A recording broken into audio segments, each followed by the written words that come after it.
अमृत की धारा है धारा, जो देती दुखों से किनारा।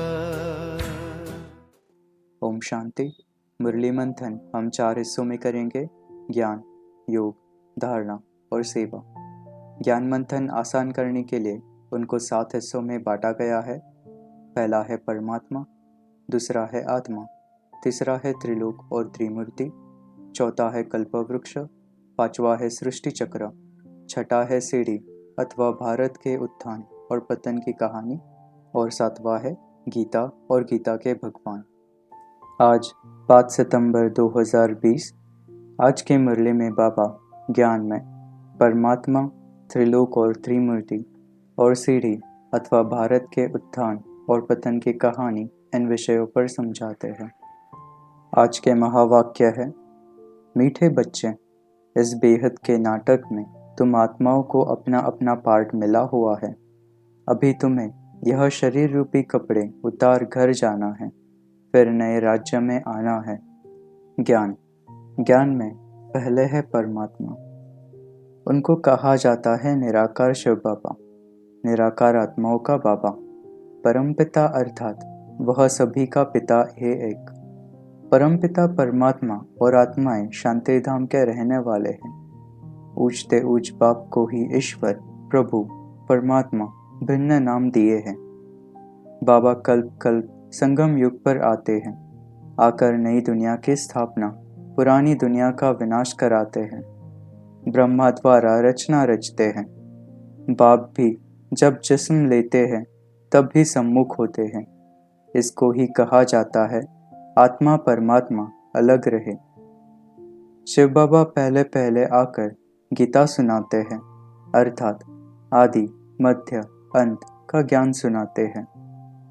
प्रेरक अक्षर भी रोंग है। प्रेरणा यानी विचार। परमात्मा कोई प्रेरणा से काम नहीं करते, न प्रेरणा से ज्ञान मिल सकता है। बाप आते हैं इन कर्मेंद्रियों द्वारा पार्ट बजाने। करण करावन हार है, कराएंगे बच्चों से। ऊंचते ऊंच भगवान का विचित्र पार्ट है। दूसरा है त्रिलोक और त्रिमूर्ति।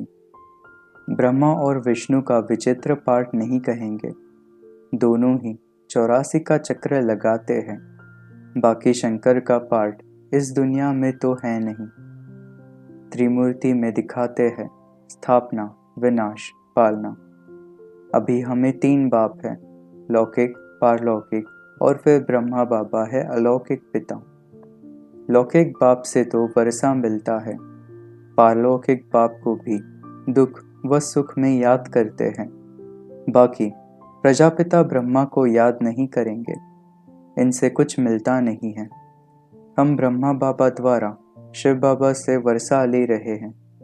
यह रथ निमित्त बना हुआ है। रथ का नाम तो रखना पड़ता है ना। यह रथ तो मुकर्रर है ड्रामा अनुसार। इनको कहा जाता है भाग्यशाली रथ।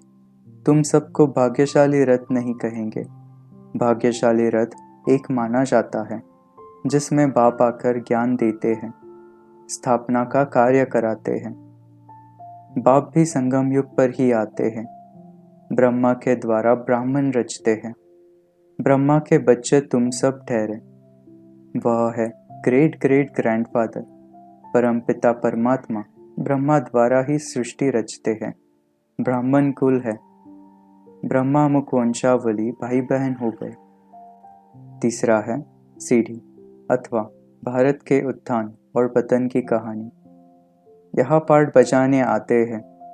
सतयुग से लेकर कलयुग अंत तक पाठ बजाया है। अभी तुम बच्चों से ही बाप बात करते हैं जिन्होंने 84 का चक्र लगाया है। सब तो 84 जन्म नहीं ले सकते, बाकी लाखों वर्ष की तो बात ही नहीं। हम हर 5000 वर्ष बाद पाठ बजाने आते हैं। पाठधारी है। संगम युग पर पुरानी दुनिया का विनाश तो होना ही है। ऋषि मुनि आदि कहते हैं हम ईश्वर को नहीं जानते, न आत्मा को, न परमात्मा बाप को। कोई में ज्ञान नहीं है। तुम समझते हो बाबा हमारा बाबा है। वो लोग सर्वव्यापी कह देते तो बाप समझ नहीं सकते। यह बेहद के बाप की फैमिली है। सर्वव्यापी कहने से फैमिली की खुशबू नहीं आती। भक्ति मार्ग में बुलाते आए हैं, दुख हरता सुख करता। सुख मिलता है सुख धाम में, शांति मिलती है शांति धाम में। यहाँ है ही दुख, यह ज्ञान मिलता है संगम पर, पुराने और नए के बीच। बाप आते ही तब है जब नई दुनिया की स्थापना और पुरानी दुनिया का विनाश होना है। पहले हमेशा कहना चाहिए नई दुनिया की स्थापना, पहले पुरानी दुनिया का विनाश कहना रॉन्ग हो जाता है। यह तुम आत्माओं को घर से अशरीरी आना होता है। यहाँ आकर यह शरीर रूपी कपड़े पहनते हो। हर एक को अपना अपना पार्ट मिला हुआ है। वह दुनिया बहुत छोटी है, एक धर्म है, हद की दुनिया है। अनेक धर्म अनेक मनुष्य होने से फिर बेहद की हो जाती। इस समय जो कुछ प्रैक्टिकल में होता है उसका ही फिर भक्ति मार्ग में त्योहार मनाते हैं। ऊंचते ऊंच भगवान शिव बाबा की जयंती कहेंगे। वह जब आए तब फिर और त्योहार बने। आत्माओं को ज्ञान सुनाते हैं तो गीता जयंती हो गई। इन बातों को समझेंगे भी अपने धर्म के, दूसरे धर्म वालों की बात ही नहीं। भल किसको दूसरा धर्म प्यारा हो भी, परंतु उसमें आ न सके। स्वर्ग में और धर्म वाले थोड़े ही आ सकते हैं। झाड़ में बिल्कुल साफ है। जो धर्म जिस समय आते हैं फिर उस समय आएंगे। पहले बाप आते हैं, वही आकर राजयोग सिखलाते हैं तो कहेंगे शिव जयंती, सो फिर गीता जयंती, फिर नारायण जयंती। मनुष्य किसी भी तिथि तारीख आदि को बिल्कुल नहीं जानते। 2500 वर्ष में जो आए उनको जानते हैं, परंतु उनसे पहले जो आदि सनातन देवी देवता थे उनको कितना समय हुआ कुछ नहीं जानते। 5000 वर्ष से बड़ा कल्प तो हो न सके, 84 लाख जन्म भी हो नहीं सकते। जब लड़ाई लगती है तो समझते हैं भगवान को आना चाहिए, लेकिन भगवान को तो आना चाहिए संगम पर। महाभारत लड़ाई तो लगती ही है संगम पर। बाप कहते हैं मैं भी कल्प कल्प संगम युग पर आता हूँ। इसमें शंकर के प्रेरणा आदि की तो कोई बात नहीं। पुरानी दुनिया खलास हो जाएगी, मकान आदि तो अर्थक्वेक में सब खलास हो जाएंगे, क्योंकि नई दुनिया चाहिए। नई दुनिया थी ज़रूर। दिल्ली परिस्थान थी, जमुना का कंठा था, लक्ष्मी नारायण का राज्य था। पहली जीवन बर्थ नोटे पेनी थी, अब पाउंड बन रही है। जितना पढ़ेंगे उतना ऊंच पद पाएंगे। बाप ने समझाया है याद की यात्रा है मुख्य। इनको ही भारत का प्राचीन योग कहते हैं, जिससे तुम पतित से पावन बनते हो। स्वर्गवासी तो सब बनते हैं, फिर है पढ़ाई पर मदार। आसुरी मत से हम उतरती कला में जाते हैं, ईश्वरीय मत से चढ़ती कला में जाते हैं। ईश्वरीय मत देने वाला है एक, आसुरी मत देने वाले हैं अनेक। अभी एक की मत मिलती है जो 21 जन्म काम आती है। जितना चलेंगे उतना श्रेष्ठ पद पाएंगे। ऊंचते ऊंच भगवान ही है जिसने कृष्ण को ऊंचते ऊंच बनाया, फिर नीचते नीच रावण ने बनाया। बाप गोरा बनाते हैं, फिर रावण सावरा बनाते हैं।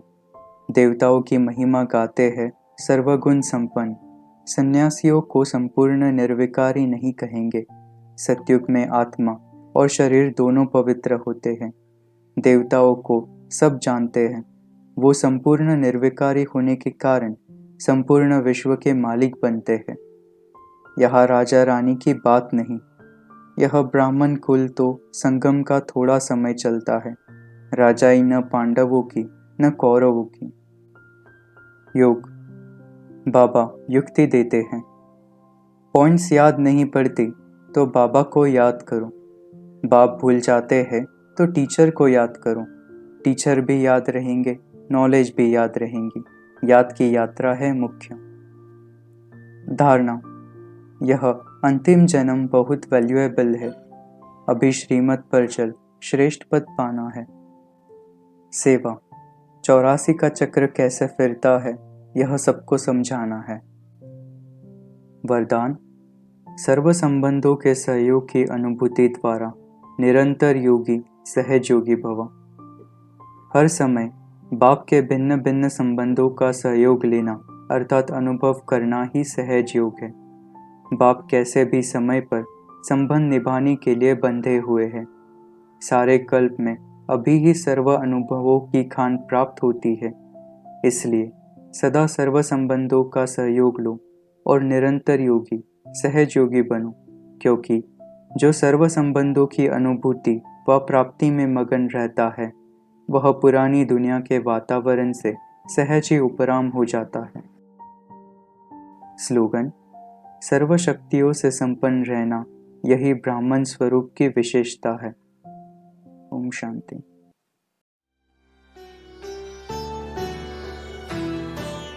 मुरली अमृत की धारा है धारा, जो देती दुखों से किनारा। मुरली अमृत की धारा है धारा, जो देती दुखों से किनारा।